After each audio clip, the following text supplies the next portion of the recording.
So I'd like to welcome everyone to Denby Dale Amateur Radio Club, to our regular online meetings that we've been running now for well over a year, about 18 months online, and give a really nice welcome not just to members of our club, both from Yorkshire and from other parts of the UK and other parts of the world.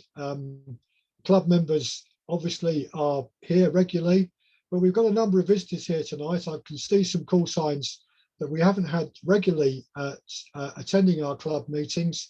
You're all more than welcome, and you can attend as many of our meetings as you like online. You do not have to be a member of our club. So you're very welcome to dip in and out when you want to. You don't have to pay us any money. I mean, if after a year's worth of coming to our meetings, you think we're so great, you want to support us, you're more than welcome to do so, but you don't have to.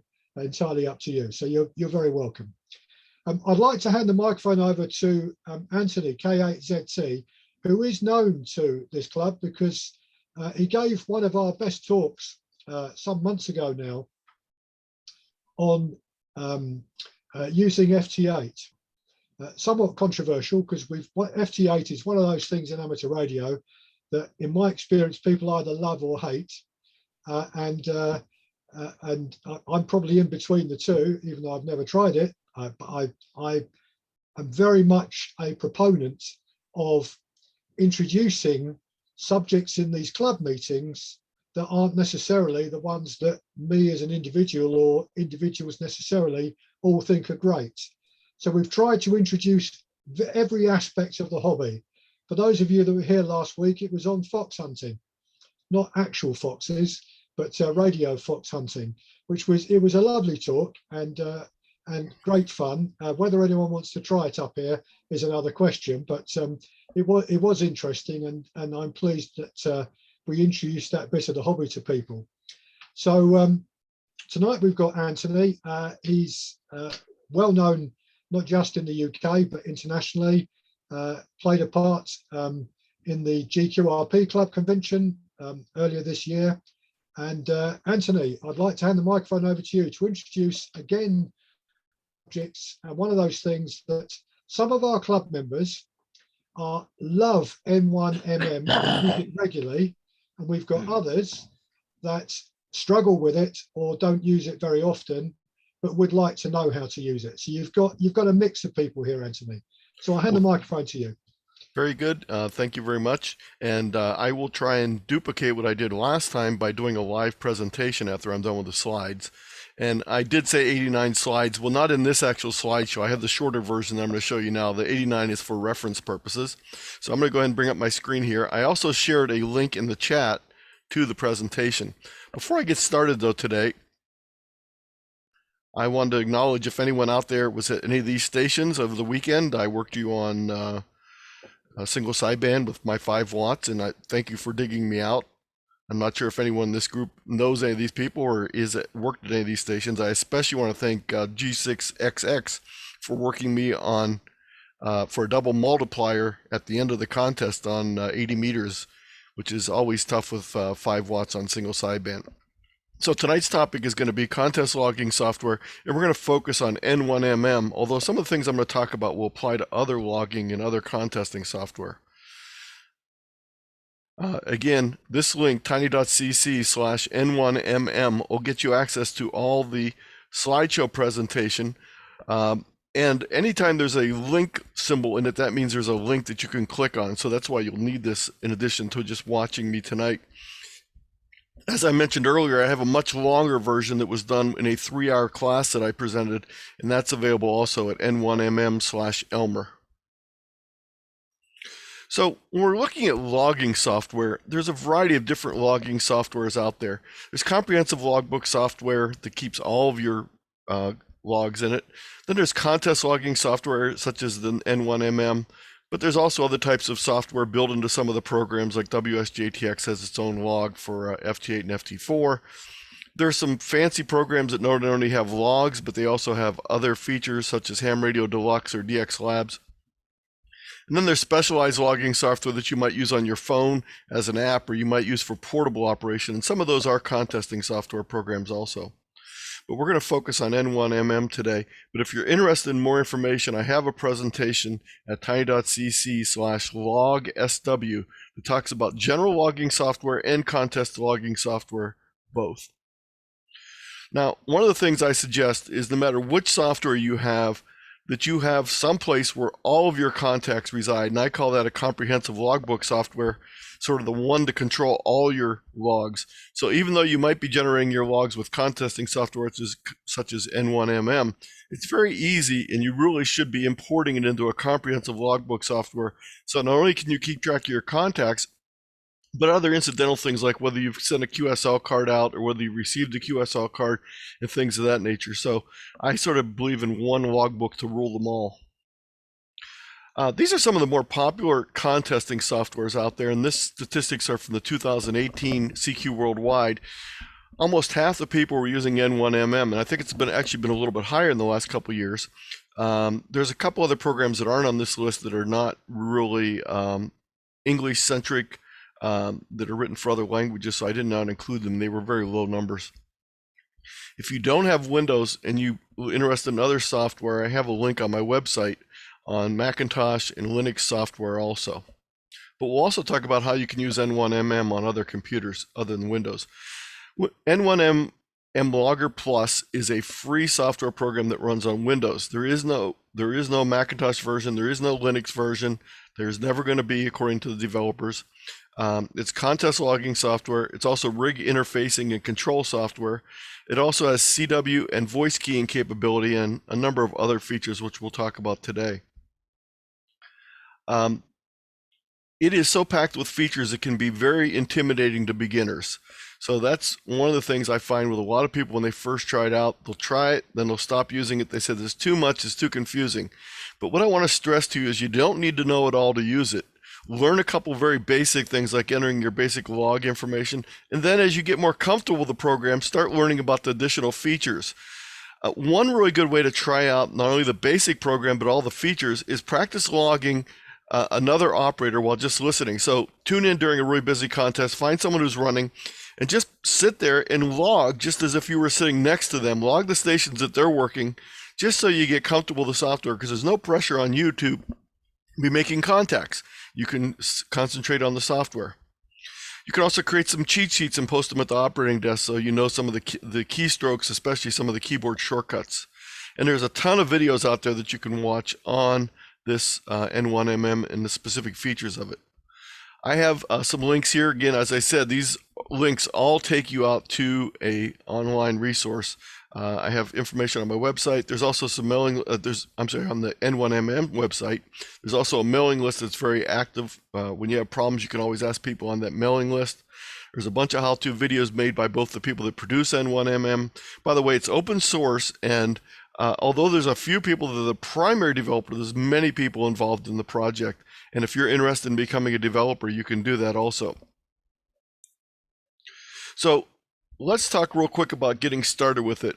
The first thing I suggest is before you install it, run Windows updates. Now, if you're using Linux or Mac, you can install an emulator such as Wine or Parallel Desktops, and you can run this software under that. So anything that will emulate a Windows computer will be able to run this software, even though it's not designed for those particular computers. You need to download the full installer from the website and run it. I suggest that you choose all the default locations for installing the software. There's a short video on the next page that talks about installing it. One of the things that it's very important is on some of the newer, cheaper Windows laptops, they will have OneDrive set as the default location to store documents. And N1M will not like that if you try and install it that way. So if you happen to have a laptop that you just picked up and it's set as the default location for document storage as OneDrive, make sure you change that to install it in your My Documents folder. After you do the initial installation, don't try and use the program until you reboot your computer once. So this is the video, and I'm not going to play all the videos, but this is the video from N1MM on installing the software. And I don't have my sound turned on anyway right now. But I just wanted to show you that Larry, K8ZT, is one of the really big developing forces behind this besides N1MM himself. And Larry does a lot of the documentation. So the first time you start the program, it's going to you may see this screen, depending on if you've installed it before or not, you may not. But either way, if you do see this screen, just click on the middle one and click OK, and then you're ready to go. Accept all the defaults. Some of the things you need to do for the first time you use it is you need to configure your station data, and it will prompt you for this, but if for some reason you miss that screen or go up past it, you can go up to the top of the menu bar, click on configure, and then click on change your station data. And you can also do this anytime you change something. So if you move locations or change clubs that you're involved with, you can change all that information on your screen. Now, this information is used for a couple different things. Sometimes if you're doing a contest that requires an ARRL section or a DXCC location, it'll pull the information from your station information and automatically use that. You can always edit it and change it, but it will choose that as the default. Also, by having the proper location, either your latitude and longitude or your grid square, it'll give you the proper directions to other stations and the kilometers and miles to that location. Now, when you first start using the program, you need to set up two things. One is a database, and there's a couple ways you can do this. You can put all your logs in one database, or you can create separate databases for each log, or you can group them together. I tend to group them by a month of databases, because one database for a whole month, because I work a bunch of contests, small contests sometimes, and then I'll put multiple logs in the same database. Either way works fine. But no matter what, you have to always create a new log for every contest you want to work. And when you click on the button to create a new contest, it'll bring up this little screen with a drop-down menu, and you pick which contest you want, and there's a whole list, and I'll demonstrate that when I show the program.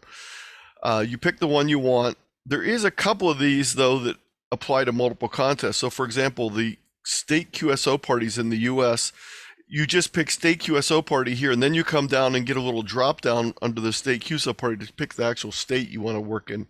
So sometimes up here may represent multiple contests.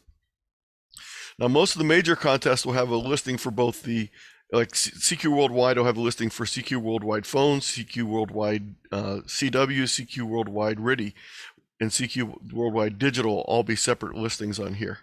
After you choose that information, you come down and set what categories you're going to be operating as, whether you're going to be a fixed station, whether you're going to operate assisted, single op, multi-op, your power level. All those need to be set. As I said earlier, if it can figure out your exchange based on your station information, it'll put it in automatically, but if not, you can always edit that. There is contests available that are not listed. Some of the rarer contests or newer contests are what is called user-defined contests. People build that. You can actually even build your own user-defined contest. So if your local club's doing a contest, you can build a UDC file. And I'll talk a little bit later about how to install a UDC file to operate a contest that's not listed on here. After you install it, it will be listed on your software.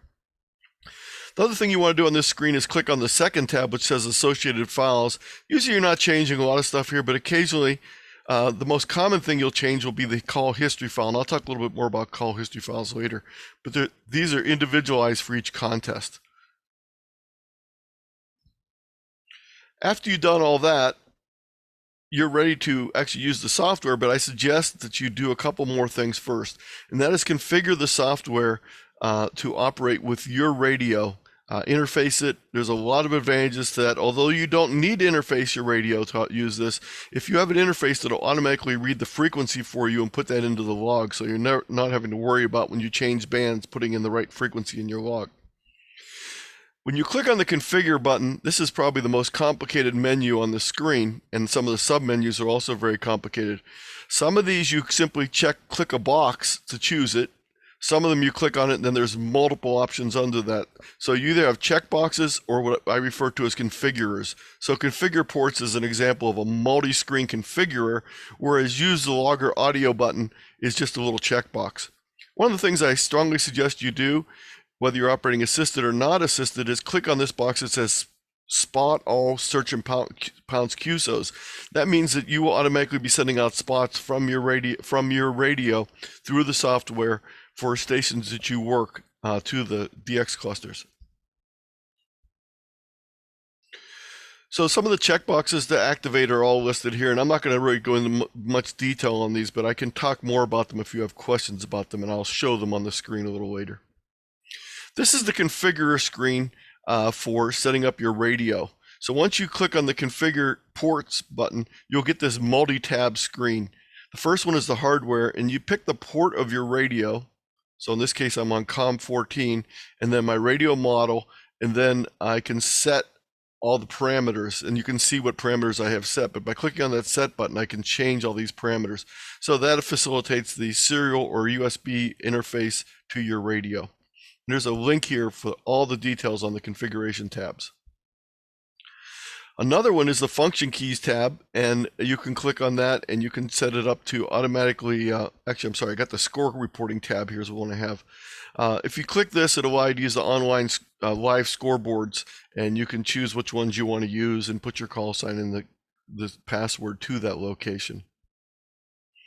There's another one on broadcast data, and I'm not going to go into much detail on those, so I'm going to skip over that. There's also a section on audio setup.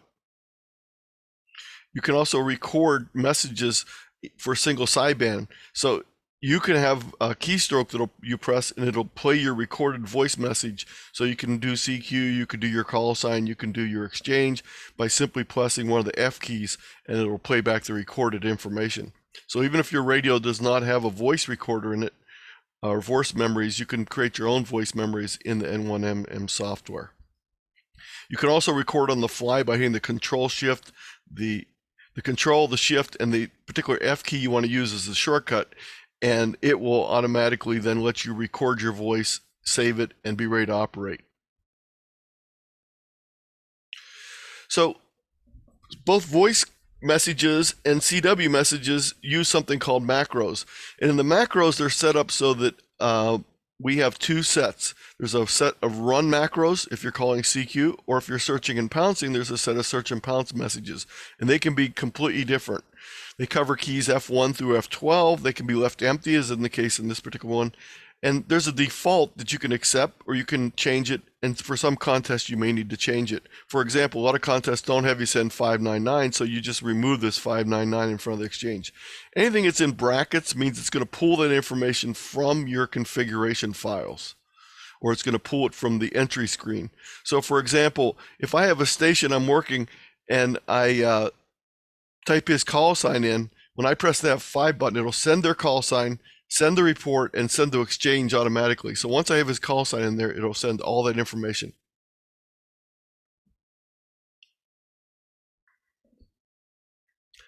And as I said earlier, you can change it for any of the three different types of modes that you're operating. You can also put in messages by remming them out. They won't actually be active, but you can put instructions there so you remember what you did when you set it up. So that's very helpful. So here's a typical communication using macros, either a phone contact or a CW contact. So let's say we're operating CW first of all. If I press the F1 key, it would send CQ in CW, or if I've recorded it in sideband, I could press the F1 key and it'll say CQ, CQ, this is Kilo 8 Zulu Tango, or whatever you record. The other station adheres, you would type their call sign into the entry screen, then they would say their call sign to try and work you, or they can press the F4 key, which will send their call sign to you that they've recorded. When the station answers, if they respond to your call sign, they would be able to click the F4 button with your call in their call sign box, I'm sorry, the F5 key, and it'll send it back to you. So you'll hear your call sign and the exchange. You press the space bar then to make sure that you log their call sign into your end of the log. They would then send the F2 key to send the exchange, or they can have it in the F5. You can do it either way. You type in the received exchange. You press F2 to send back the exchange to them, and they would type in the exchange into their log. They'd press F3 and it would say thank you, and they would press enter to log you. You would press enter to log them. Now some of these can be shortened up. You can actually combine the enter key with some of these other macros, so you can do this all in one step. But you don't need to use macros if you don't want to use them, or you can just use one or two if you want to. So one of the things about this program that makes it especially confusing to newcomers is it is all separate windows that can be moved around the screen and reconfigured in size. They can be pushed onto multiple screens if you have multiple screens attached to your computer, and it can really overwhelm a new user. So there's windows everywhere, but which ones do you really need and which ones do you not need? Like if you're not using the rotor control, of course you don't need the rotor control button. So it's very important to pick out the ones you want. And I suggest starting out with this very simple 5-window configuration. You always need this one. Number one is the entry window, and that also has all the menus across the top. So this is the main one. We'll talk a lot more detail about that.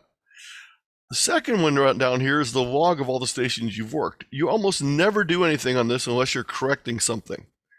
All the information comes from here. When you enter it, when you press the enter key, it automatically flows into this list.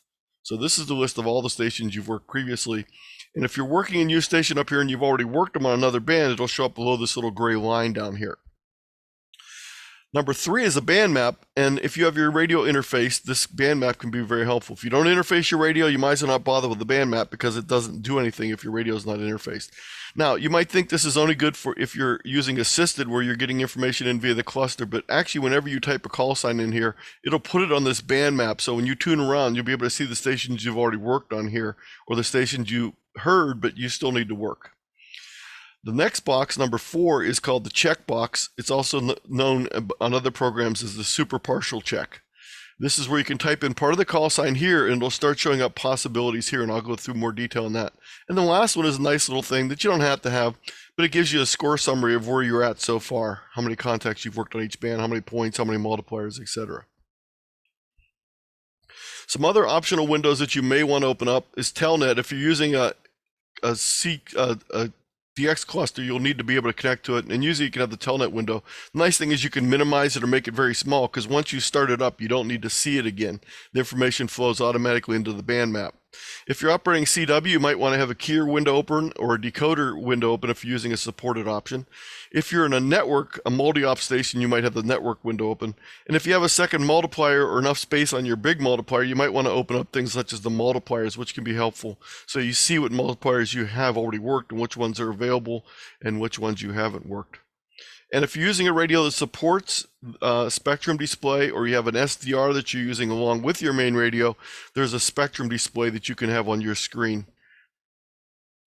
So let's talk now about the entry window. As I said earlier, this is the main workhorse of N1MM, but it's actually multiple things. The first line up here is the title bar, and the only reason that I'm pointing this out is it tells you what frequency your radio is reporting back to the software. It also tells you which VFO you're using. The next line is the menu bar, where you click to go into all these menus. The third line down is where you actually enter the contact. So I would type in the call sign, press the space bar. It would jump over my sent response because it's going to be the same for everyone.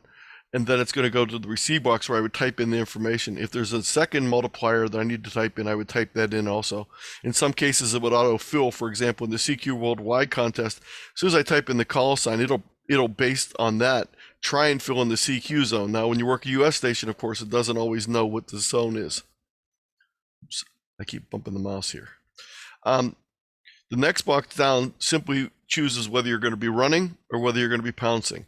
And the difference is whenever you choose, it chooses which set of macros you're going to use. And you can also click on the macros here, or you can use the F key. So I could either press the F1 key, or I could click on this with my mouse. It's also a good reminder what is in each F key. And you notice that it has information that it's sucked in from the last contact here. This is the station that you worked previously, so it has the information here. When I type in a new call sign, it'll replace this one. The last section at the bottom is messages, and this is a dynamic messages. Sometimes there's messages here, sometimes there's not.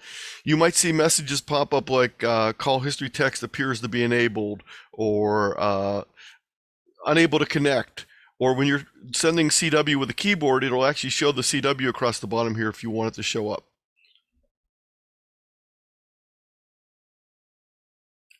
So let's look at the entry portion of that in more detail. So I type in this case, the station I work, W1AW, I press the space bar, and I would then put in the class and the section. This was field day last year in the US. And notice down the note little down here, it has information from a history file that says, hey, that's the Hiram Percy Maxim Memorial Station.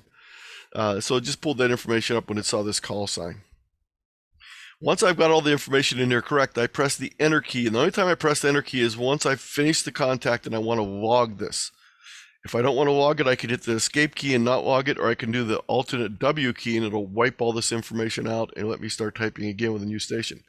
The other way I can do is if I rotate my tuning knob, my VFO, past a certain distance, this station will disappear on here, but it'll stay on my spot log, on my band map. Now the stations, when you type in the call sign, will appear one of 4 colors. Green means it's a potentially valid contact for this contest, and it also means it's a double multiplier. So for example, in CQ Worldwide, it's a new zone and a new country. If it shows up in red, that means it's a potential valid contact and it's a single multiplier.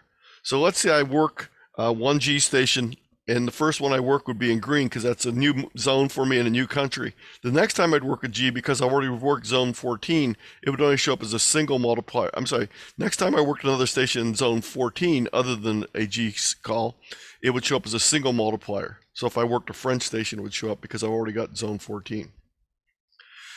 Blue means it's a potential valid contact with no multiplier. Gray means it's either a non-valid contact with no points, or you've already worked it, a dupe, or it doesn't fit the criteria. So if you're working a contest that's only German stations and you put a US station's call sign in there, it's going to be gray because it won't work. That's not going to count for points. Anytime you're typing in the entry window, you can always hit the escape key and that'll automatically abort what you're doing and back out and empty all the fields. Or you can also use the alternate W key, which will wipe out what has ever been entered so far. To move between the fields, don't press the enter key. You can press the space bar or the tab key, but I find it much more convenient to press the space bar because it's so much bigger and at the bottom of my screen. At the bottom of my keyboard, I should say. You only press enter once you've completed the valid QSO. Now, if by accident you hit enter too soon and then you don't work the person, there's a way to delete it from the log. I'll show you how to do that in a few moments. If you use control spacebar, it moves between the letters in the exchange. So let's say you had a real long call sign and you put in the wrong number. Instead of wiping the whole thing out, you could press the control spacebar and it'll skip through each of the letters until the one you need to edit with your keyboard. If you do control alternate enter, it logs a QSO with an invalid exchange. So let's say there's an exchange that didn't match the contest, or you just wanted to log someone in your log and not use them for credit in the contest. You can do that. You can log them, but it won't count when you do control alternate enter. I keep bumping my keyboard. And if you want to add a note to any contact, you can simply do control N and it'll put a note that'll go into that contact for your reference later on. And there's a whole list of keyboard shortcuts. I'm going to demonstrate that these links do work by clicking on that. And you can see there's a whole list here. You can pick the ones you're going to use and make a shorter list for yourself that you may not need all these. You may never use all these keyboard shortcuts.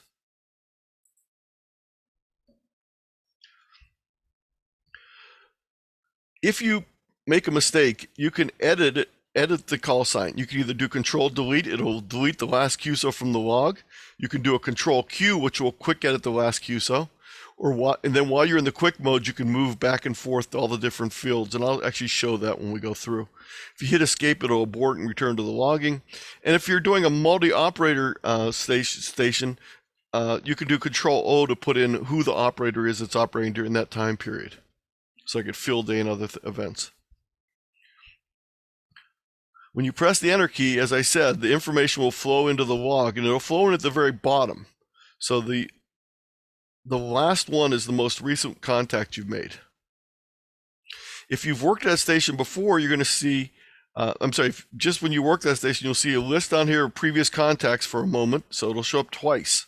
If you've worked them on another band, it'll show up 3 times because there'll be 2 listed down here, or 4 listed down here, or whatever. You can simply edit one of these by right-clicking on it with your mouse, and you can edit any of these fields that you want to on any of the QSOs. So if I right-click, I can go to the edit menu, the delete menu.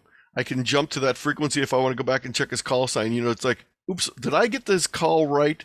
You know, and I'm thinking maybe I didn't get that call right. So I could just I could right click on that and jump to his frequency and it would tune my radio back to where I was at when I worked him. This is the way the band map window works. When the band map shows up information that comes in from a cluster, you can simply double click on any of these stations. It'll automatically put that information into the logging screen, in the entry screen, and it'll change your radio to that frequency. These are not necessarily exactly 0 beat with the station, so quite often you'll have to tweak it a little bit. And especially if there's a bunch of them on the same frequency like these two, it'll slightly offset them so they won't, when you double click on it, it might not go to the exact right frequency. You can also move through this band map by using the up and down arrows, and you can also, the control up and down arrows will move to the next available station to work, and control alternate up and down arrow will move to the next multiplier that's available.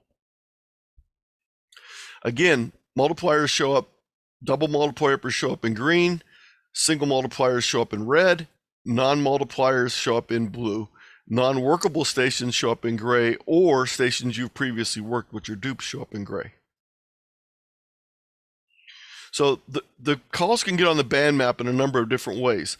Stations you've typed into the entry window, stations you're going to potentially work, if you work them, it's going to show up gray then on the band map there. If you don't work them but change your VFO settings, it'll stay there in blue, red, or green, whatever it was originally, so you can come back and work them later. So it's a good way when you hear a station you can't get through, you're going to come back later, you'll be able to look on the band map and get back, even if you're not operating assisted. So like this weekend when I was doing the CQ Worldwide, I was not operating assisted. So all the QSOs that were showing up on the band map were ones that I had entered into the entry window and either worked or didn't work. But if you are operating assisted, spots from the Telnet window automatically flow in there. If you're in a multi-operating environment, other people can spot for you. So let's say you have two people listening on the same frequency. One is the station that's actually working people, and the other one's looking for multis. If they enter someone there, you'll see it show up on your screen, and you can go work them. Also, the other way to have spots come up is if you use an SDR or other receiver decode combination to feed stuff in like you're your own little cluster. So like at K3LR, they have a rack that has 8 SDR receivers on it, 8 computers, and they're basically, each one is a reverse beacon network feeding into their network settings. So it doesn't go back out anywhere, it just goes into their own network settings. As I said earlier, double clicking on a station will move you to that station's location. There's a bunch of settings for the band map. When you right click on the band map, you can choose all these settings. The most common one you're probably going to do a lot is when you have a spot that's wrong. If you right click on it, you can remove that particular spot, or you can remove all the spots on the whole band, or you can remove all the spots on everywhere. You can set your transceiver offset frequency. There's a bunch of different things you can set. Oh, and as I said earlier, control key and the up and down arrows let you move through all the stations that are listed on there. And if you do control alternate up and down arrow, it'll jump to the next multiplier available on that band. There's a new feature that's just been added in the last 3 months. It's called band map buttons. And these are buttons available for some radios that use certain syntax of macros. And there's a lot more information, but you can basically set them up so you can click on things and do things like go into split operation, turn your Vox on, off, switch A, B. So you can do a lot of things without touching your radio right from your keyboard. This works very well with the L-Craft radio. You can do different things on here. So I have one set up so I can hit the spot button and it'll do a CW spot. So it centers the frequency. This is the way the Telnet window works. You pick the station you want to use as your source, you connect to them, and then if you use the show DX command, it'll automatically fill up your list, but it'll automatically do this on its own over time, so you don't need to necessarily do that. You can use filters to limit the spots shown. Let's say you only want to see spots that are being spotted by someone in your country, in your zone, in your area. So let's talk a little bit about the super partial check or check window. When you type a call sign into your entry screen, let's say I typed in W8V, it starts showing me a number of different possible stations. It shows me, it says, hey, you worked a W8V before, W8VPV, is that what it was? Or could it be one of these other stations with a W8V in it? Or it could be one of these. So there's a number of different stations that it shows. It also pulls information from the call history file. So this is the previous stations you worked. This is the super partial check database, which you download occasionally and update. And then this is the one from the history file. And I'll show you how all those work. So let's say I'm typing in N8I. Over here it shows, hey, you've worked N8I VN. Is that who it is? So if it is, you know it's a dupe, you go on. You can always double click on here and it'll put any of these into the entry field. And I'm going to show you an example in a few minutes of how this came in really helpful in the contest last week. So if I type another letter in here, it'll narrow down these choices even more. The alternate Y will yank in the address that's highlighted. So if I hit alternate Y right now, it'll grab this one and put it in there. You can also use what's called a reverse call sign lookup, where you put in not the call sign, but the exchange, and then it'll list call signs that have that exchange in the contest. This works better for some contests than others. It doesn't work in the CQ Worldwide, where the exchange is a zone and a country, but it does work very well in things like state QSO parties with the counties, or this is in field day with the ARRL sections. Another window that you might want to open if you have enough room on your screen is called the Multis window. So you go to Windows, Multis, and then you choose the Multis for the particular contest. And sometimes you'll need to open up more than one window. So for example, in the CQ Worldwide, I opened up countries and zones. I had 2 windows open. But for like a state QSO party, I'd choose counties. It'll show blue for the multipliers you've worked. It'll show red for the single multipliers that you haven't worked. It'll show green for the ones that are double multipliers, and you can simply double click on that and it'll go to that band, to that station, and give you an opportunity. It'll put the information in your enter field and give you a chance to work them. You can also set how you want to show up. So you can tell it only shows expected multipliers. There's a number of different settings. I'm not going to go into detail. There's a link that tells a lot more about customizing the multiplier window. There's also an information window. Again, it's sort of to progress you along. It tells you the last time you made a contact. So when this number starts getting higher, you've either got up out of the chair, or you're goofing off, or you're not having very much success. So it sort of prods you to go forward. And again, you can customize this to show whatever you want. So if you want to see sunrise and sunset, you click this little button. If you don't, you turn it off. So this shows me that the station I was trying to work, MI0BPB, it tells me what frequency they're on. It tells this is the station I worked with previously. It tells me what country they're in, tells me the heading, zone, distance, sunrise, sunset, a bunch of different things. Another window you can open up is a gray line window, and this works very similar to the band map. Each of these is a live link. You can double click on it. You don't see green or red though. It just shows up as yellow or gray. Whether you've worked a country or not, worked that country or not, that station or not. Moving multipliers is mainly used by multi-op stations, so I'm not going to go through that very much. There are a bunch of additional features that I have links here. Information on radio interfacing, setting up user-defined contacts, setting up a spectrum display, multi-computer operation, VHF and UHF, external UDB broadcast, which you can use to tie this program together with WSJTX if you want to operate a digital contest, and other third-party software available. If you want to operate digital modes, you need to have another program working along with N1MM, because it cannot do the digital decoding.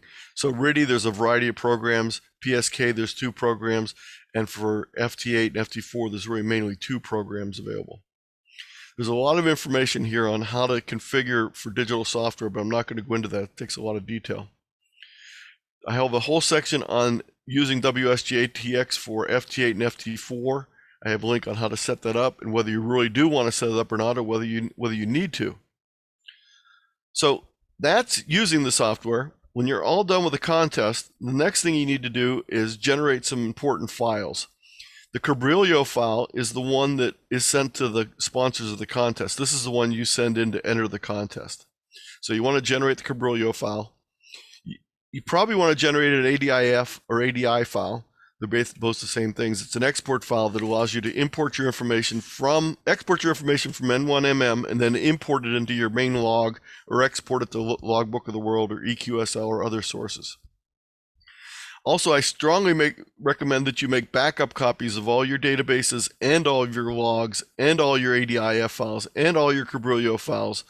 either on an outside drive such as USB drive or online storage such as Dropbox, Google Drive, etc., OneDrive, any of those.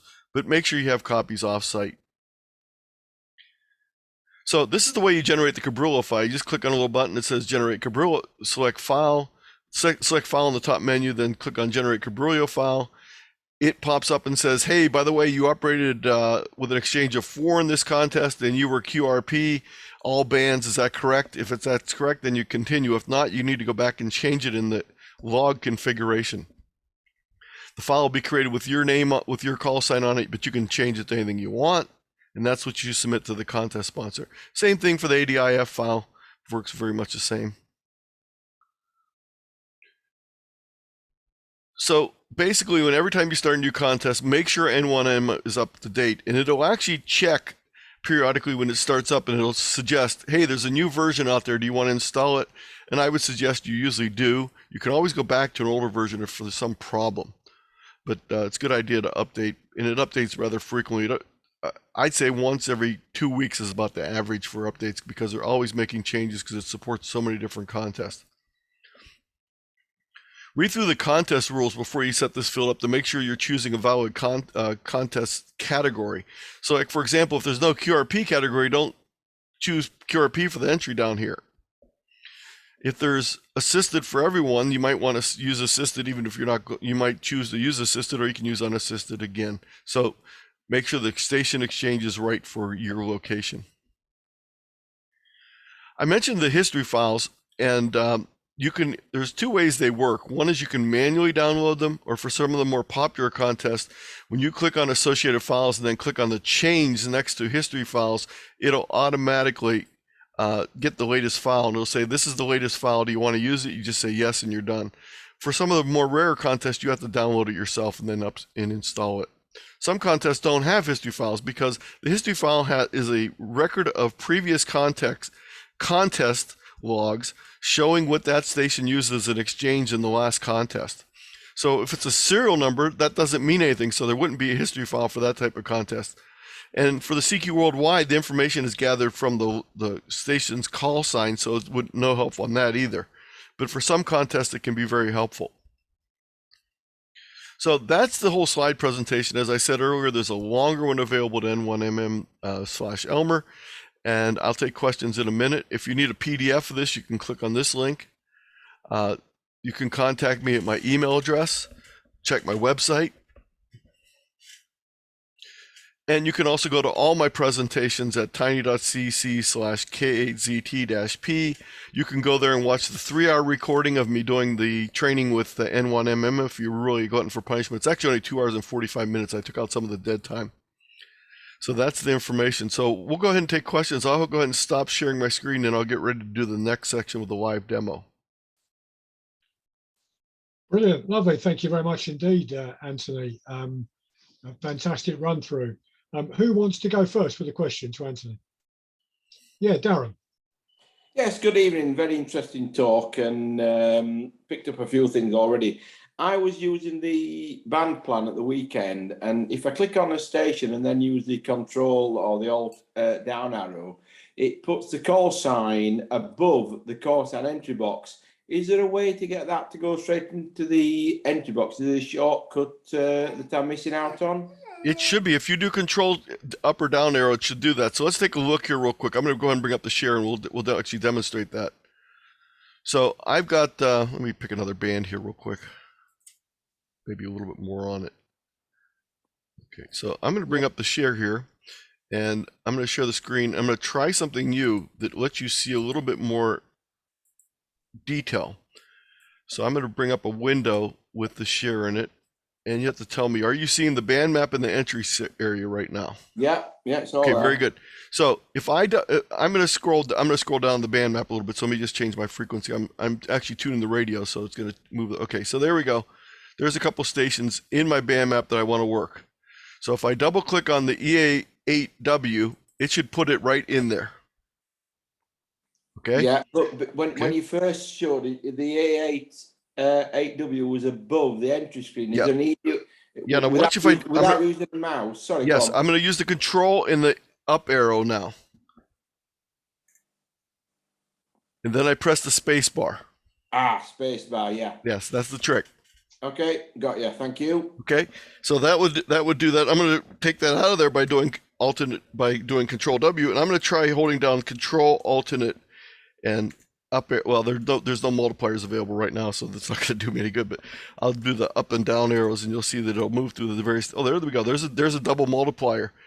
If this was the CQ Worldwide, I'd love to have worked at Central Accuracy Station. I press the space bar and it puts it in there. Notice it automatically figured out the CQ zone for me. And right now, this is set for the CQ Worldwide log is what I have it set for right now. So let me just demonstrate one other thing while we're here. I want to show you what happened. I had my antenna pointed toward Europe, and I heard a station with the call sign. I could not get the whole thing because I knew he's either really weak or he was off my beam's location. So I heard ANF, and I typed that in. And as soon as I did that, I saw in my call super partial check that it was either TG9 ANF or it was ZS1 ANF. So now I thought, based on the time of day it was, I figured it was going to be the TG9. So I spun my antenna to the south right on him, and he was just booming in like crazy, so no problem copying him at all. But if I wouldn't have been able to know that it was ANF, I wouldn't have had a good idea of where to spin the antenna to, and I would have had to fish around for him for a lot longer time. This way I was able to get him almost immediately. And at that time, the TG9 was both the station country multiplier and a zone multiplier. Now you have to be careful. Let's say you type something in here. Notice that this top call sign is the most likely one, but there's another one here too, and maybe I'm not getting the number right. Maybe this is a CW contest and he's sending a bad dit at the end of his, and I'm thinking he's 2 dits instead of 1 or 1 dit instead of 2. So don't rely on this. Always listen and make sure you copy what they say. Don't count on either the super partial check. Use it as a tool, but don't count on it. Same thing with a history file. If it comes up and says the person's in a certain state, well, maybe they're not in the same state this year. That happens a lot in the Stu Perry contest, the 160 contest. The summer versions, a lot of people are in the north, and then they're in the wintertime, they're in the south. So if the history file was created during the wintertime, and during the summertime, it might show up as them being in Florida. But when I'm working them during the summertime, they might actually be back up in Minnesota again. So you can't always count on it. So it's helpful, but you can't use it as the main reason, the main idea. So let me just go real quick while I have this open through a couple other things on the screen here. I want to go through the configure screen just real quickly. So this is the configure screen, and when I go in here under my radio and choose the radio, I pick my radio, and then I click the set button, and that lets me set all these parameters for it. So my baud speed, my parity, my data bits, my stop bits, and what needs to be set for DTR and RTS. And it tells you suggestions down here of what to do, but that may not be what you're running. See, it gives you different baud rates here. I know I'm running 38.4. There's a great article on interfacing from N6TV on everything you want to know about serial and USB ports that I strongly recommend reading. Again, it's Bob, N6TV, Tango Victor. So you set that information up. Then I'm also using a WinKeyer, so I have one button here with a port number but no radio, and then I have a checkbox, and then in the settings I have it set up as WinKey, and I have the settings set up for that. So that's the way I'm keying my radio through the USB port using WinKey, the WinKeyer interface.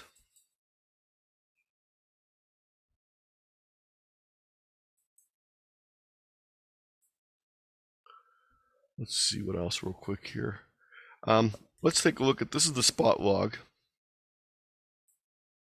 These are the zones. So if I would double click on this zone 35 here on 160, it's going to bring up a station. Boy, I wonder if he's really there. Now I'm tempted to stop what I'm doing and go see if I can work that C5C on 160. It's a little too early to hear. I doubt whether I'm going to work them. If I right click on that, it shows me more information about it that I can set for the spot log. But you'll notice when I double clicked on that, it put it up there, hit the space bar, and it would put it into my log ready to work it. Once I work it, I press the enter key to finish up. And then I would do a happy dance, because work C5C on 160 from here would be a tremendously good DX catch. Okay, other questions? I'll just leave the share open because we're probably going to need to go back to it. And don't mind my head being turned. That's because I have 2 monitors. Okay. Who wants to go next with a question? If I don't see you, just shout.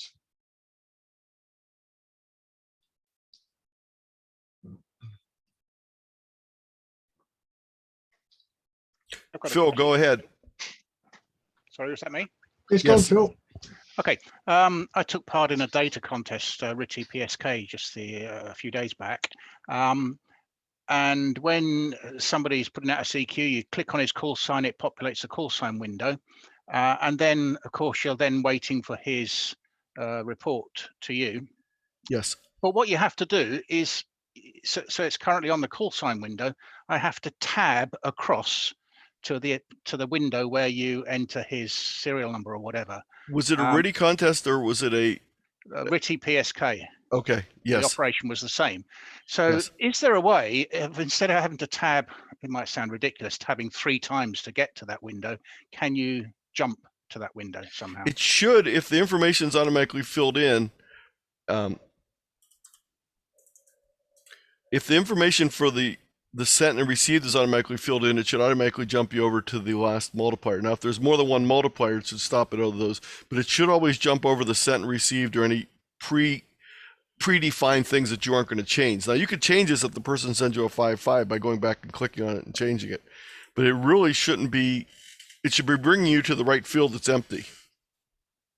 I'm not really sure why you were getting that problem. No, I definitely have to tab 3 times to get to that. All right, don't tab, spacebar. When you do tab, it's going to stop at everyone. Yes, use the spacebar. Don't use the tab. Okay. There's no really reason to use the tab. It's available because it's in other programs, but it really, watch what happens when I use the tab. See? That's it. That's what I'm doing. Yep. Okay, so You want to use I've learned space. something. Well done. Thank you. Yes, you're welcome. I learned something too, because I never used this tab bar, so I never knew what was going on. Excellent. Thanks. Next question. See, we'll solve big questions. We'll save you hours of time next contest. Thank you, Phil. Who is next? Yeah, I may have a question. Yes, go on, Frank. We used N1MM on our expedition in Liechtenstein 2 weeks ago. And what I noticed is that it works flawlessly until you are going to work split. As soon as we work split and you have a partial call sign in the entry field and you hit the pedal, it clears the entry field, which was very annoying. Yeah, the thing you want to do is under the configuration section, there's a section to configure the radio to whether you're going to be operating, how you're going to be operating split, because there's actually multiple ways to operate split. Notice you can do single radio with 1 VFO. You can do single radio with 2 VFOs. So if the way you're doing your split is with single radio with 2 VFOs, you want to make sure you choose this button. I'm guessing you might have this one selected. You want to make sure that you do this one if you're doing split with 2 VFOs. And if you're doing it with 2 radios, SO2R, you want to choose this one. So it's very important to choose this. And once you choose either this one or this one, you need to define which radio is which in your settings. There's a little box right here to define the radio number. Okay, thanks. That'll show up once you do that. So I'm guessing, and I've not operated a lot of split as the running station. I've only operated as the pouncing station. So for that, I think what you need to do is double check and see. I think you're going to need to use this button right here and then configure this setting a little bit differently. Okay, well, I used the default settings. So probably, yeah, I think that's probably what you're going to need to do. I think that's probably what's going on. And as I said, I've never ran with split, but I think that's probably what's going on with the problem. Okay, thanks. You're welcome. Brilliant, thank you, Frank. Yeah, Terry, VFC. Yes, good evening, Anthony, and thank you ever so much for doing all this. You mentioned fairly well to the beginning that you don't want to change the 5.9 in cent because yes. nobody does. There's one particular contest on top band, club calls we call yes. it, where 5.9 is not the norm. Some people still do it, but I recall from last year, and I'm going to do it again in a week or two, sending anything but 5 or even 9. So is there something that Yes, so I'll show you something that that right just here. enables you to treat it as a field to fill in properly? Oh, I'm going to show you right now because I'm making a mistake that you're all going to make, and you're going to say, okay, I want to open up the contest configure button. So when I come in here and do this, look, nothing happens. You can't open that when you have a potential call sign in here. You have to wipe it out first. Okay, it gives me a message down here, but I wasn't reading it. So now that I took that call out of there, when I do this, it's going to open the log button very easily. So I always do that mistake. So I'm sure you guys might do it also. But here's the configuration thing for the contest. And down here in the send exchange, you can change this, and you can actually put multiple things in here. So I'm guessing that you could put in here 5.5 and then put in whatever the other part of the exchange is. I've not worked that particular contest before, so I'm not sure how it's set up. Let's go ahead and set that contest up here real quick. Let's just do that real quick. I'm going to cancel that, and I'm going to say now I want to do a new log in the database. And it's called top band what? Top band club calls, RSGB. Okay, so maybe it's under RSGB then. This is the biggest problem. This is very confusing for some of these as to which one it is. And it could also be a user-defined contest. Down. There it is, right there. Is that it? 160-meter version of it. Okay, very good. So we'll do that. Okay, so right here it says it's going to be a serial number exchange. I don't know if you can change. So the unusual part of the exchange is that we send I would send my club name, which is a 4-character sequence, and I would expect to copy a club name, which is another. Is there a serial number or not? No. Okay, so what would be your exchange that you would send? What would be your club number? Mine would be, oh, for goodness sake, MWA. There has to be more than that. It's a 4-character. Okay. Yeah. Let's just pretend that's it. You can put anything you want in here, and that will now be your exchange. And all the macros, when they see the word exchange, will automatically grab that information. Yeah. Sorry, somebody fill me in. It's a year since I did this. Do we not send a report as well as the club identifier? Yes, I think you do. And if you're on SSB, it's the name of the club rather than an abbreviation too. The correct name of the contest was on the list. You've actually picked the wrong one. So okay. Let me cancel that. Yeah.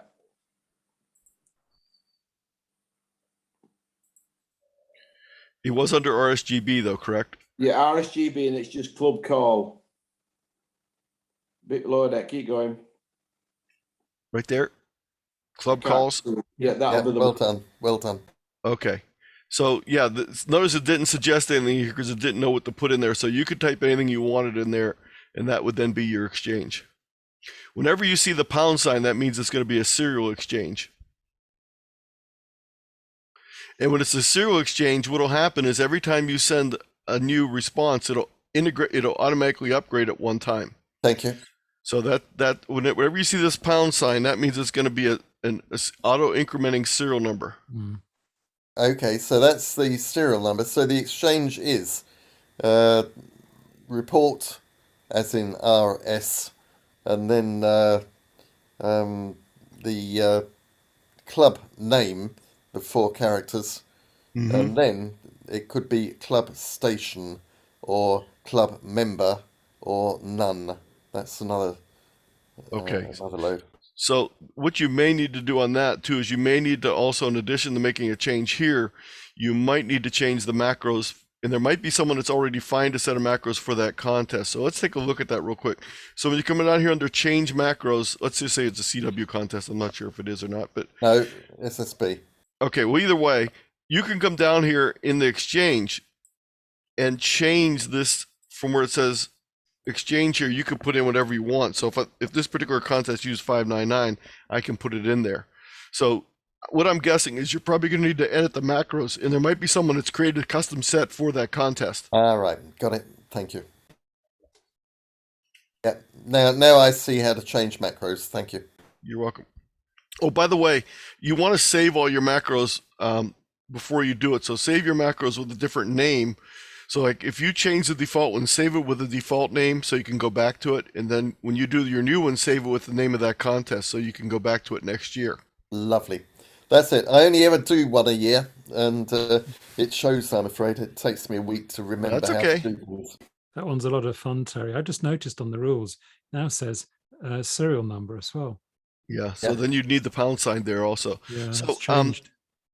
I just want to mention one thing. If you're not a contester, but you want to use this anyway for your operating, you can do that. If you go in here under File and say New Log, there's a special log that is basically generic. Says DX. DX General Logging. When you choose that, it doesn't use a fixed exchange. You can put it in whatever you want, and you can pick whatever bands you want, whatever power level you want, doesn't matter. And when you click OK, you'll notice that our data entry screen is very different.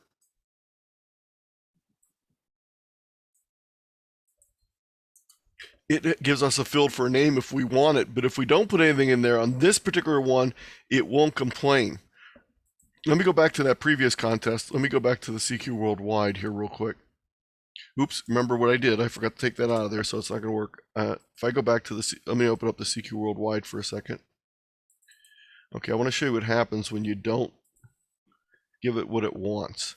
So let's say I put this in here, and for some reason I delete the zone. I don't know what zone he's in. If I hit the enter key and try and log this, watch what happens. Which contest? Am I in the right contest or not even? It shouldn't have entered that, but it did. I'm not sure why. I'm not sure why it picked that zone. It should not have worked with that zone. Let's put something else in there. You won't even let us type that. Okay, so that zone doesn't work. So if I try and put that zone in, notice down here at the bottom it says missing or invalid zone. When you're using the DX logging software, and by the way, once you've already set up the contest, you don't set it up again. You open the contest for that same day. So let's say you're operating multiple contests on the same day. You would have to keep switching back and forth. There is no way to have multiple contests open at the same time.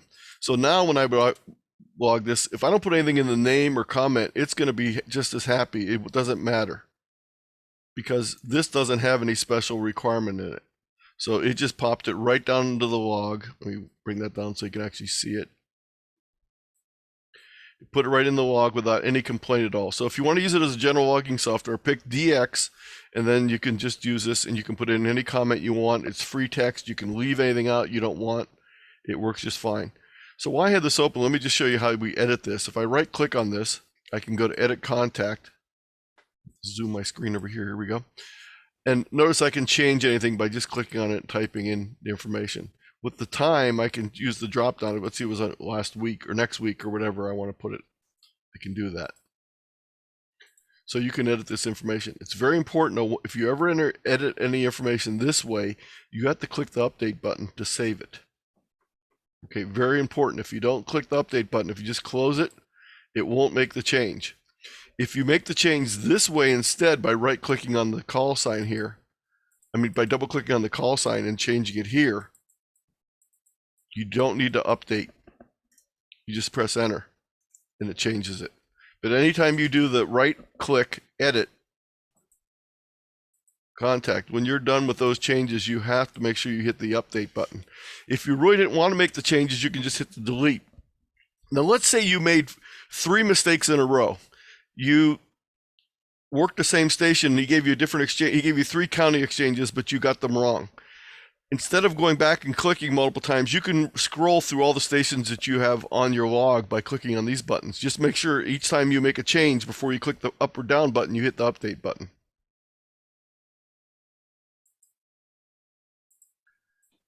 Okay, next question. Yeah, Richard. Go ahead, Richard. RBG. Yeah, good evening. Thanks very much indeed.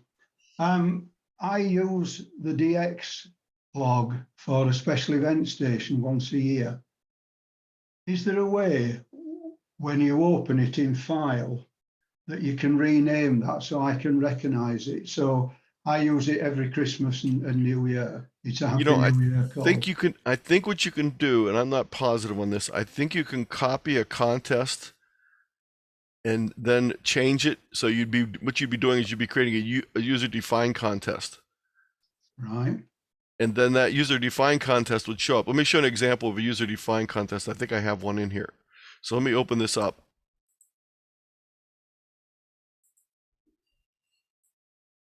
So when I go through this list here, I think I have the Ohio State Parks on the Air. There it is. Wait, maybe not. Yes. See, this is a user-defined contest. When you do that, there's a set of instructions in the information I just gave you. Go through that, but it's very important. After you go through all the steps, you have to put one or two files in special locations but you also always need to restart the program the first time you do it, or it won't show up on the list. I get a lot of people saying I installed all the right files and it doesn't show up, and it doesn't show up, and it doesn't, and they keep trying it over and over again. But what you need to do is after you install those two files in the right folders, you need to restart N1MM, and then it'll show up in the list.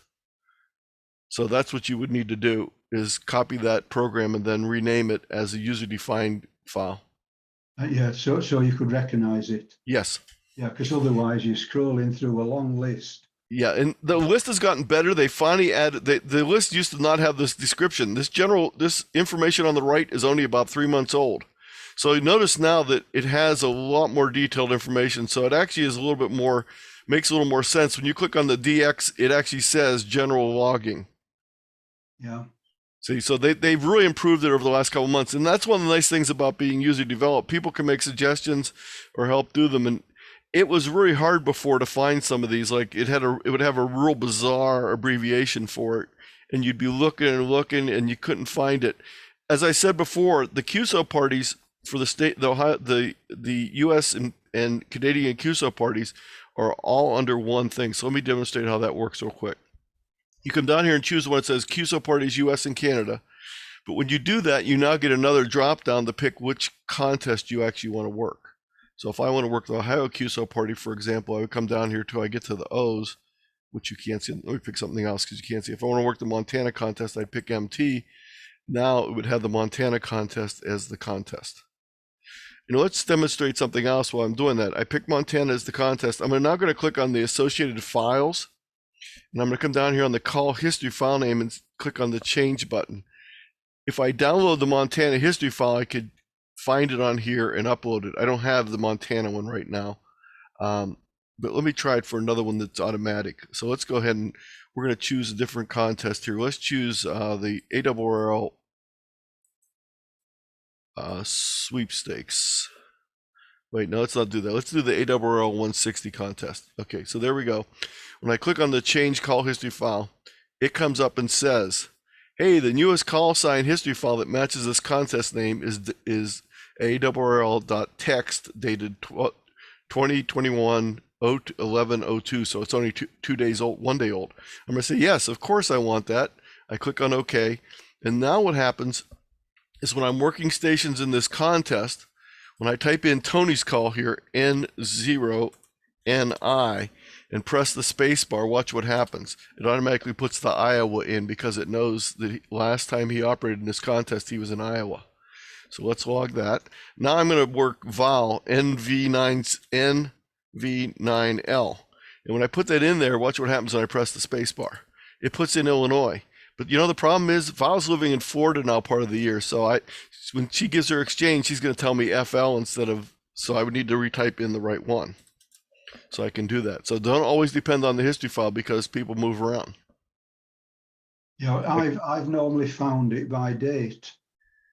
Because it's always you might have used the DX contest 3 or 4 times. So if I went to associated files and then called it GB2HNY, it would then list it as that, wouldn't it? Yes.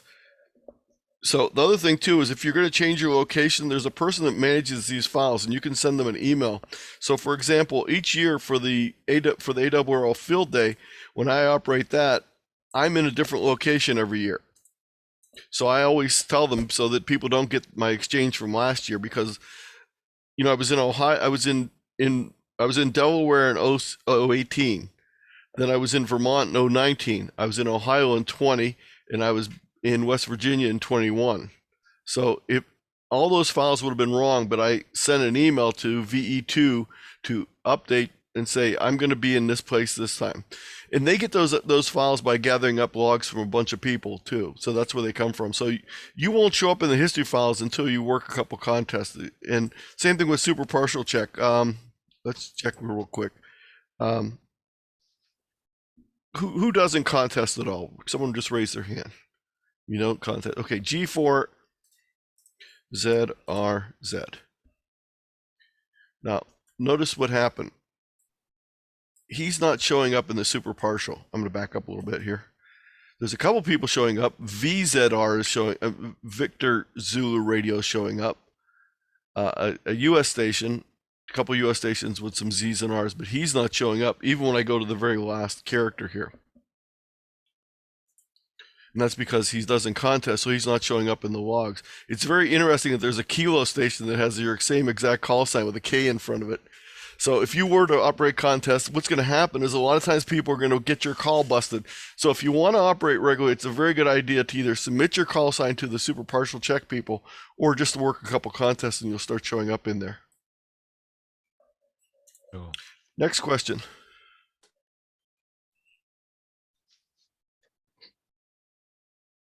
Is there anything you want me to show you here? You don't need to necessarily have a question. If you say anything I want to, yeah, go ahead, Darren. Yes, I use an IC 7800. Yes. I know, I don't think that I can use the function keys to key the voice keyer. At the moment, there's a separate keypad. Yes. What Is you there a can way do, that- you can use the voice recording function on the program that's in the N1MM if you want to. Now, I know that's kind of stupid because you're getting, your radio has that capability, but if it doesn't function with the F keys, that's one way to do it. Now, the other thing you can do too is you can find out whether there's codes that you can send. For example, when I operate a RTTY contest, let me bring up a RTTY contest here with this real quick. Let's see here, AWR RTTY. There we go. Now, what's going to happen when I open up this RTTY contest? It's going to do a couple things. It's going to open up a helper program. Let me zip this out so you can see it. It opened up the helper program that I'm going to use. I'll just drag it over to show you that it's there, because I'm using this MMTY, the RTTY decoding program. But I'm using an Elecraft K3, and I want to use it in FSK instead of AFSK, but I don't have an FSK interface. But the nice thing is I can send the codes that this radio uses. So when I go into my settings here for my macros and open up the digital key functions, you'll see that what I have here, hopefully this is the right one, maybe not. No, it's not, of course. Bring up the right one. I'm going to come up here and I would say I want to open up another file. So I had the one with, it says KY messages. So this is what it looks like. Come on, open.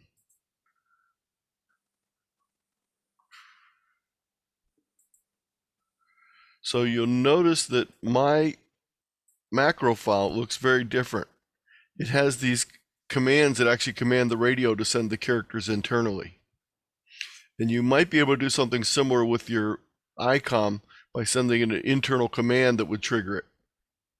Yeah, I'll have a look into that. On the same radio, the ICOM 7800, strictly speaking, is a twin receiver and twin transmitter. So would I be better setting that up as an SO2R? You might be, but probably not on that. You're probably actually going to be better off with the SO2V. Yeah, that's how I run it normally. Yeah, I think you're going to be better off that way.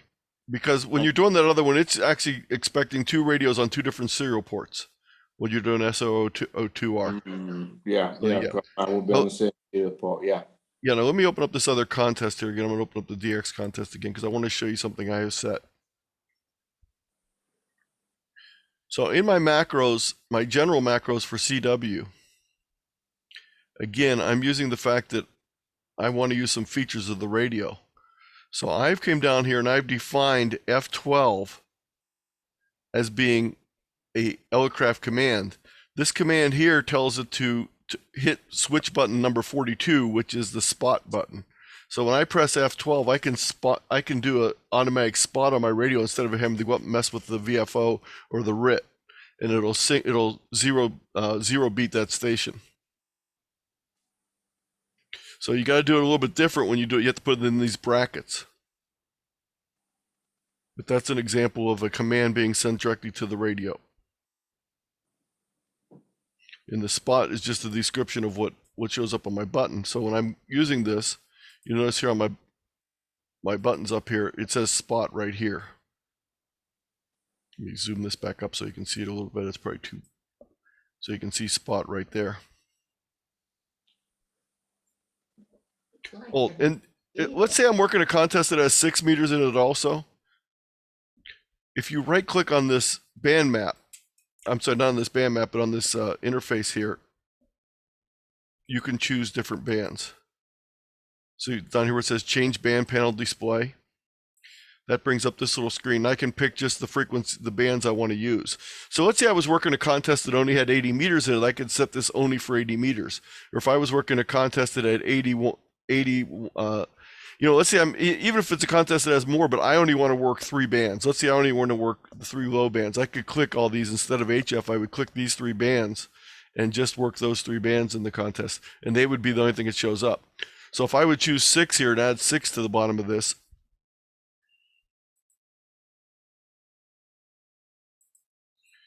you'll see that now 6 meters is my display that I'm showing. I didn't add it, I actually substituted it. So I would need to do that.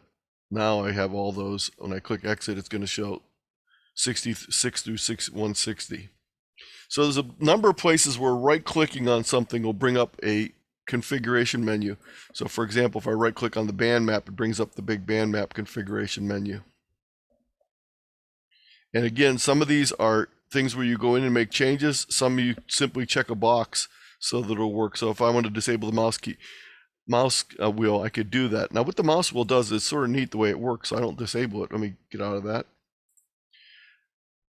By holding down the control key and rotating my mouse wheel, I can make this wider or narrower, so I can zoom in or zoom out. So I can have stations closer or further apart if I want to. Next question. Anthony? Yes, Glenn. Yeah, I read it. Golf Whiskey Zero Alpha November Alpha. I don't actually go into contesting, but I go into to get the countries I need, or the odd zones, or the 10-10 clubs on 10 meters, and I go into just to get the states and so forth. And also because with GW, some guys want it for a multiplier. Yes. And I'm saying, will I come up on that partial call, even though I don't go into? Give me your call. Golf Whiskey, Golf Whiskey Zero Alpha November Alpha. Yes, you do, because it's not based on your logs you send in. It's based on the people that send in logs with you in it. All right. So yes, thank you very much for your multiplier, for your GW multiplier. Oh, thank you. I've given it to you, have I? I don't know. I'd have to check my log. I can check my log here real quick. See, I keep a comprehensive log, so I have everyone.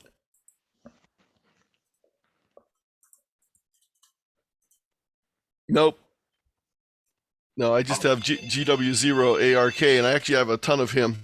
Yeah, he used to run the old 2-meter reflectors about 20 years ago when we used to phone each other. So that's Arky. He's just down the road. Keith. Yes. Yeah. Thank you very much. And the first time I joined this Zoom meeting from our English friends, and I'm really enjoying it. Thank you. You're very welcome. You're very welcome, Glenn, and come back as many times as you like. Many thanks. Next question, please.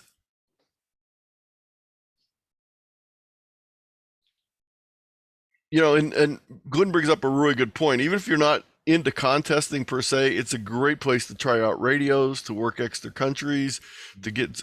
I started out contesting to increase my DXCC totals. Unfortunately, now I never work any new DX in a contest because I've got my numbers up over 300 now, so it's kind of hard to find a new country in a contest. But it's still always fun to do it. I'm still getting more counties in the state QSO parties.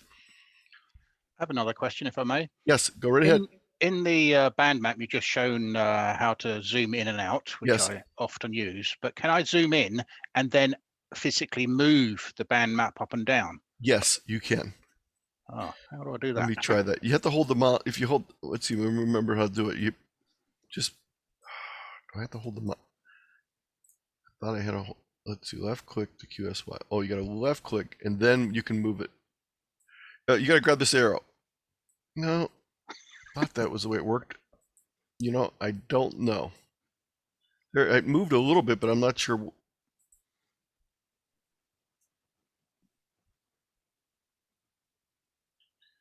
I don't remember how to do that. Let me see if there's a setting that's not set.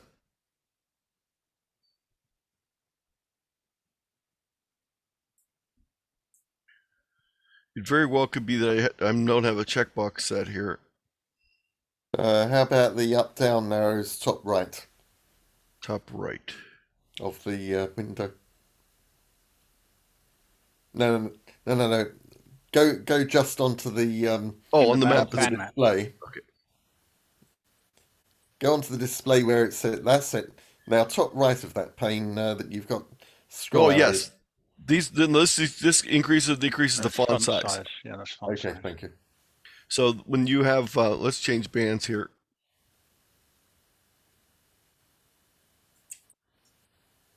Let's push some more spots out here. Okay, so that basically does this. When you do that, it increases and decreases the font size. But the problem is it increases the font size on the numbers too, which I find kind of useless. But if you right click on this, you can change the font for the no, you don't do this one from there.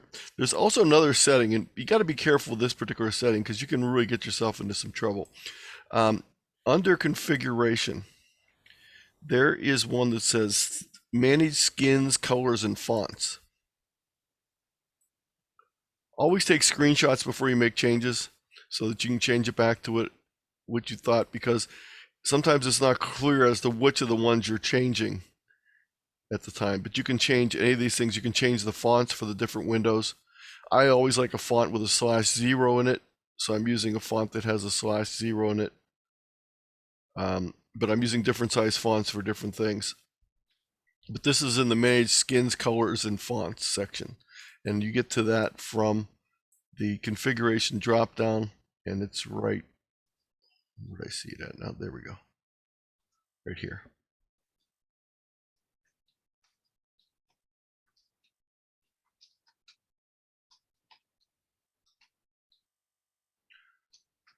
If you have this button checked, and let's say you have another program up, you're like checking your email, as soon as you turn your VFO knob, it'll put the N1M back up on top of the screen again until you get back to work in the contest. Actually, it doesn't tell you that, but it should tell you that. This special ESM mode, I'm not going to go into that, but if you're interested and you're really good at using this already, that's something you may want to explore. It speeds up the macro process by eliminating some of the steps, but I would not suggest that for someone just starting out.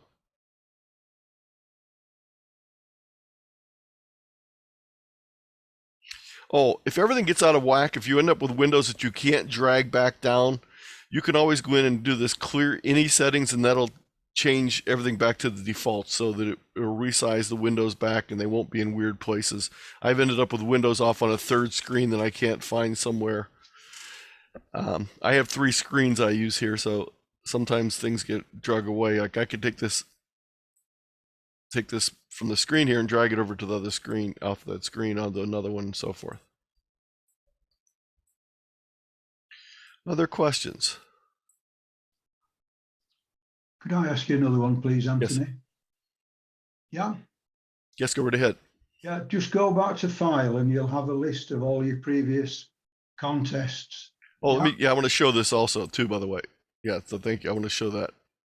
Yes, this shows, when I go here to open file, I can see all my previous logs, but I can also go down here. Can you get rid of all those? Can you get rid of them? So I don't think so, but don't worry about them. They don't really do anything. But let's go through real quicker and show some basic things. This is where you go to generate the Cabrillo file. When you click on that, it'll come up and warn you and say, hey, this exchange that you used was blah, blah, blah, blah. And you operate, this is the category you were operating in. When you click OK, it generates the file. It gives you a choice of what you want to name it. It puts it in your N1MM folder, which is in your My Documents folder, and it puts it into the Export Files folder by default. These are all my files in here from previous contests. So I would need to name that something specific. I usually give it the year, the contest name, and then my call sign. Same thing with the ADIF file. You go to export, and you go to export ADIF, and then you go to export ADIF again. It takes 3 steps to get to the one you want. When you do that, it generates a file again with your name. You can change it, puts it in the same folder as the log files, and then you can use that to import into other programs. Is there a way of changing the default location where it? Yes, you can. Yeah. But I would suggest you don't do that. Why? I like to store mine all in a particular place. It gets a little cranky about it. I've had some issues with putting it in non-default locations. I'm only talking about the exported files. That, you know. Oh yeah, you can put those any place you want. Those don't really matter. You can put those anywhere you want. Can you change the default so you don't have to manually click and? I think you might be able to, but it probably is in the any. By the way, let me just show this real quick. I don't suggest you change this, but let me show this file to everyone. Again, this is one of these ones in the N1MM folder. There is an any file.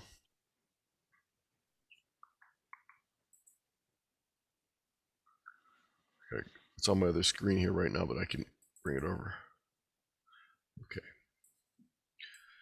So there's a file in here. There's a couple files that are any files that set different things. This one right here, the N1MM logger.ini, is the main one for all the configuration settings.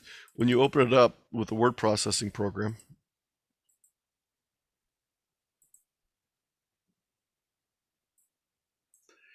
it lets you set defaults of window sizes, file locations,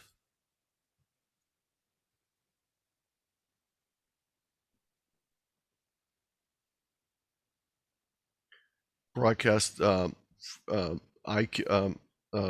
IP addresses, whether you want leading zeros on your serial numbers. So there's a bunch of things you can manually change from this. When you do this, make sure you have the program closed when you open this file, make the changes, save them, and then reopen the program, and the changes will be made. But that's not for the beginners to try. If you are going to do it, even if you're a long time, always make a copy of this. Go in here and make a copy called old any file, then open up the new one, open up your copy, and then save it N1MM logger.ini file. There's also some files in here that have a hidden log in them.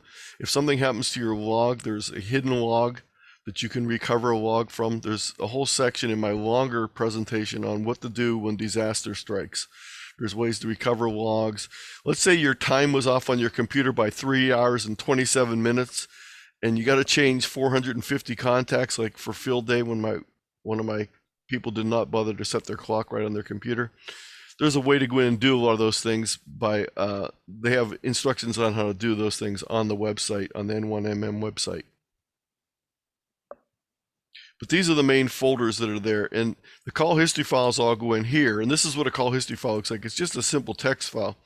It tells what the definition is, what fields are there. So this is call sign, exchange, state. Call sign, exchange, and there's no state listed for that particular one, or no name listed for that particular one. So different contests look different. In this folder, let me make this a little bit smaller. In this folder here are the user-defined file contest, and there's this UDC file, and that's the actual user-defined, and you can actually build your own contest by filling one of these forms out.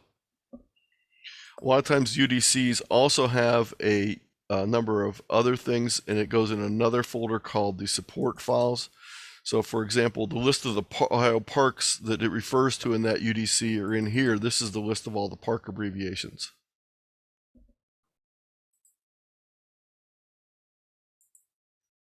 But these are all the exported files. This is where the WAV files are, and you can put letter files in here, so you can define it by letter, or you can record words. So if you could actually operate a whole phone contest by just clicking on keys and having it give all the person's call sign and everything, but it sounds rather robotic, so most people don't do that. I'm going to bring up one other thing here real quick, and I don't remember where it's at now.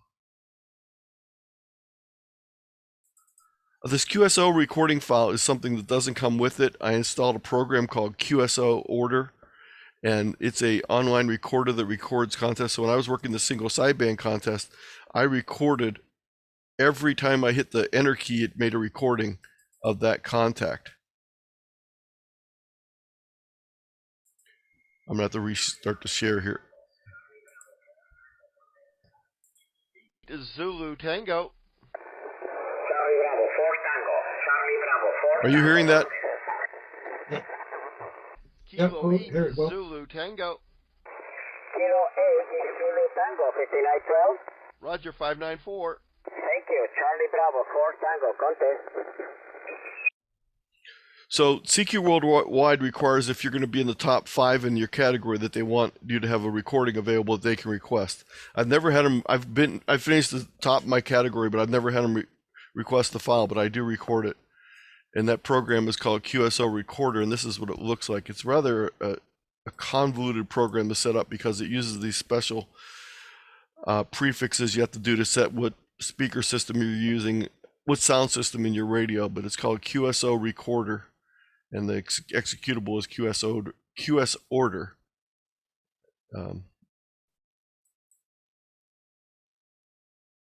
If you want to back up your logs, Anthony, where do you find the files to back up? They're all in the export files. Right.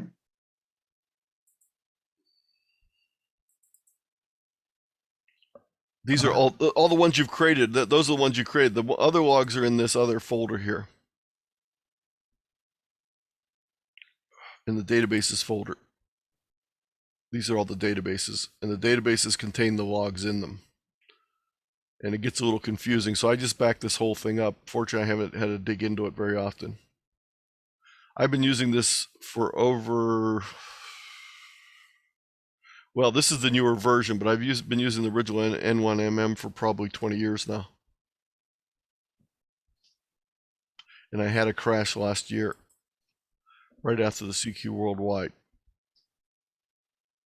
So I had to dig up a couple files that I was missing, but fortunately I had backups of them.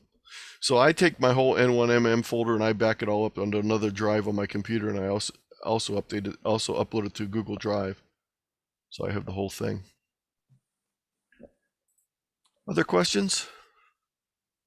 Is it possible to do live reporting from the software to say Log4OM, so that the log is automatically duplicated? Yes, you can do things like that through the UDP. I don't know how to do it myself, but if you're good with UDP information, this is the way that it sets up the connection between WSJTX.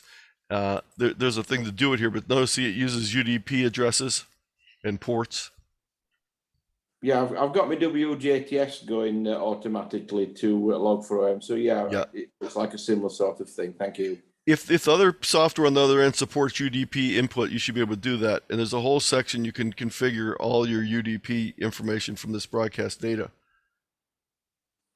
Yeah. Thank you. You're welcome.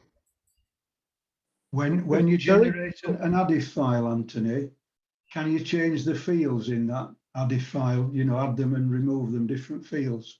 Yes, you can. But not from here necessarily. The way I do it is I have a couple of utilities. Let me bring this over here and show you. There's a really good set of utilities from AD1C. He has some ADIF splitting files, some county conversion files. what happens is every time I work a state QSO party, they have abbreviations. When I want to import it into my log, the abbreviations don't work. So he's put together this thing called the ADIF county conversion.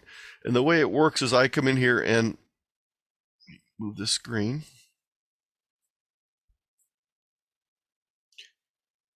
I know this is a little bit of a pain to do this, but it makes everything bigger so you guys can see it. So I would come in here and pick up my ADIF file that I had for this contest. So let's say the Illinois QSO party. And then I tell it what file I want to export it into. And I always use the letter C when I want to, for my county file. So I put a little C there. Then I tell it what state it is.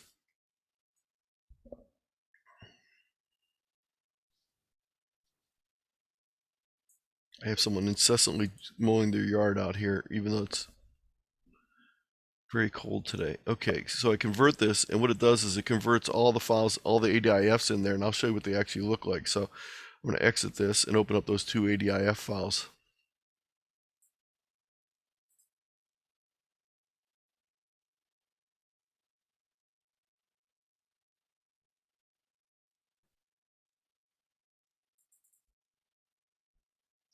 By the way, if you'll notice I have a lot of documents in my folder, so I use the Windows capability of changing the color of the icon so I can find my N1MM in my documents. So if I open up those two ADIF files, let's go to the export files, and it was called Illinois QSO party.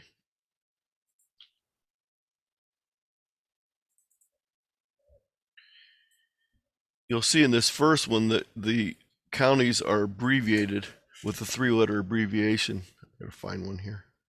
It's kind of hard to see in here.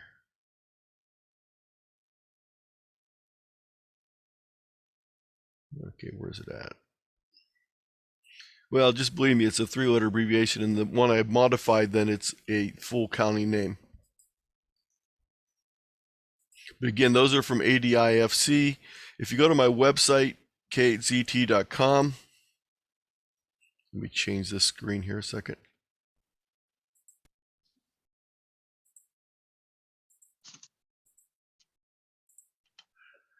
And you go to the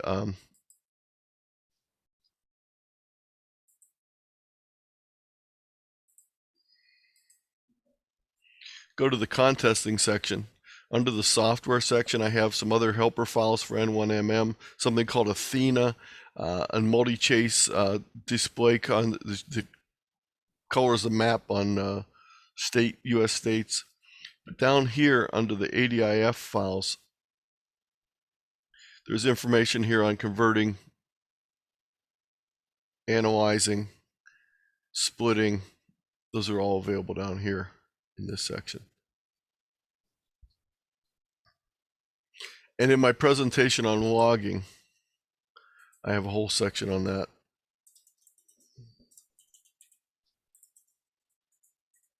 tiny.cc/log.sw. Of course, it's very near the very end, so let's get there. So these are all ADIF and Cabrillo file tools. And the ones I was using were these ones from AD1C.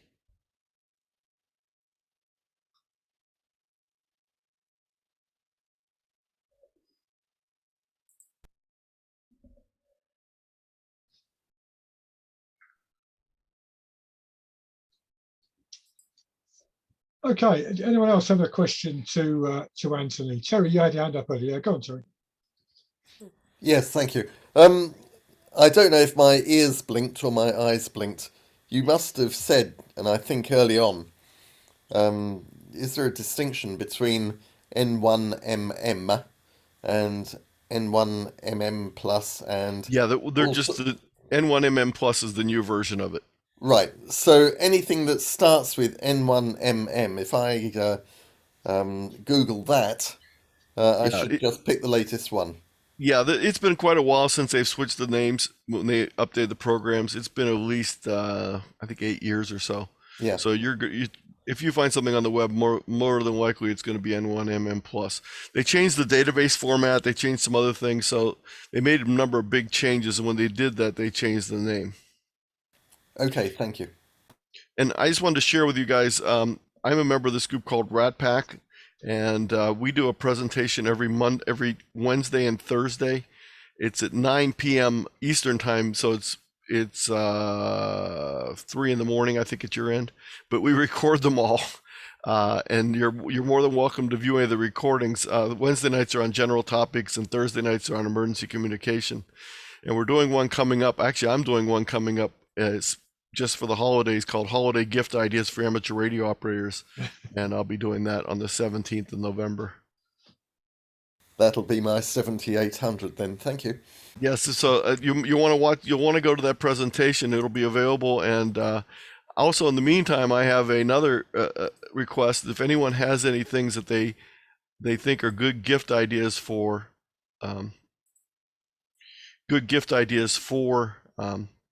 other hams, if you could just use this little survey, I'll put it in the chat here. This survey will let you send information. It's not done yet, so don't use this yet. Just copy this link down because I haven't got the survey built yet. But the survey will be built probably tomorrow, and it's just a little survey on, you know, what kind of things do you think are good suggestions for new hams, for older hams, et cetera, et cetera. I shouldn't say older hams, for hams with more years in. This is my 40th year, by the way, this year. Okay, I'll stop sharing. Anything else? Was there anything in the chat that I missed?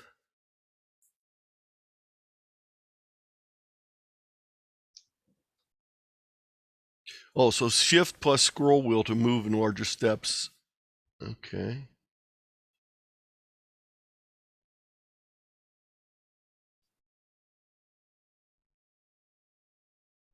Oh, okay, here's how you do it. Sheldon sent in the chat, if you want to get rid of that big list, go into the any file and just delete the list of recent contest. Although I wouldn't mess with it. When I worked in my job before I retired, I worked with school teachers on using technology in the classroom, and they always kept asking me questions about how to delete things in their Google Drive and how to put things in order, and it's like, you can't find the things you have. Don't worry about deleting the things that you don't need. Don't get rid of things, because people would always come to me after they would accidentally delete something and want me to magically get it back for them. Okay. Thank you, everyone. Any further questions? Yes, go right ahead, Terry. You're on mute, Terry. You're muted. Terry, you're muted. Yeah, sorry, I was just trying to save the chat because it's got good stuff in it. There's lots of drop downs with very long lists of much text, and I noticed that you were scrolling up and down looking for this or that. Is there something like Control F to find a string of characters that you know exists? Yeah, somewhere? Of course you could do that in any of the INI files. If you're looking through the INI files and you're trying to find things, Control F. I'm thinking more like no, not in the not within the program itself. Right, that's what I was asking. Thank you. Yeah, no, unfortunately not. But they really did improve the contest listings. And if you go to the website, they do a good job of doing support on a bunch of topics. I mean, and it's nice every time I do one of these presentations, and I've done many on N1MM. As I said, you can watch other recordings that I did. I learn something new every time. So it's not like you're ever going to know everything.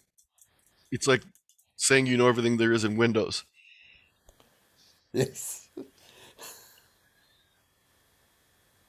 I'm pretty good at a few things, but I don't know everything about anything. Other questions?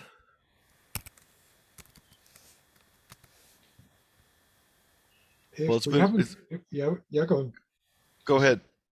No, I was going to say, actually, if you haven't got any, I would like to thank you very much indeed. That was a great presentation, very enjoyable. Can we show our appreciation to Anthony in the normal way, guys?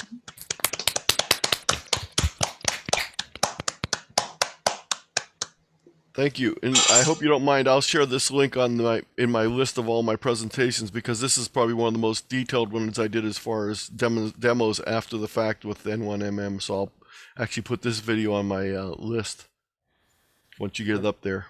No problem at all.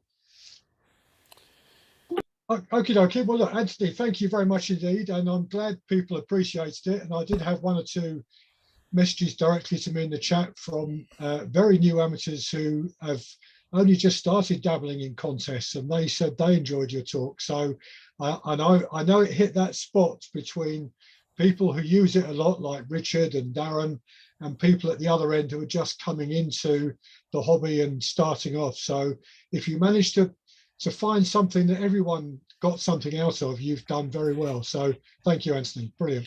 And I put together a series on introduction to contesting, but unfortunately AWL never got these series out. It was a six recorded lessons with a bunch of stuff, and I'm going back to them and asking if they're never going to put it out to give it back to me, and I'll put it out myself. But it was really, so if you're a beginning contester and you have questions, please feel free to email me, and I'll be happy to try and answer beginner contesters.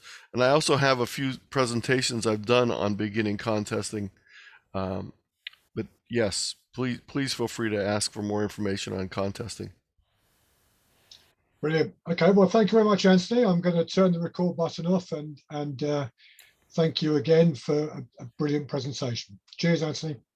Thank you. 73. Thank you very much. Well I'll done. work you all on the 160. Make sure you all work me in the 160 contest this coming year.